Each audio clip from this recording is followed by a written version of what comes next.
يا أيها الذين آمنوا إن جاءكم فاسق بنبأ فتبينوا أن تصيبوا قوما بجهالة فتصبحوا على ما فعلتم نادمين.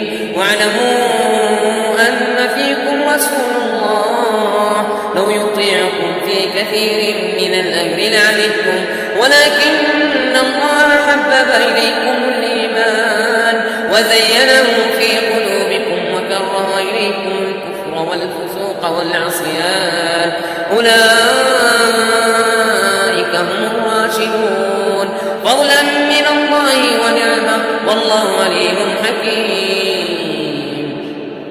وإن طائفتان من المؤمنين اقتتلوا فأصلحوا بينهما فإن بغت إحداهما على الأخرى فقاتلوا التي تبغي حتى تفيء إلى أمر الله فإن فاءت فأصلحوا بينهما بالعدل وأقسطوا إن الله يحب المقسطين.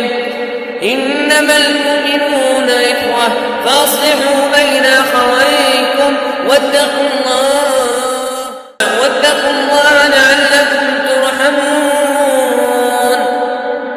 يا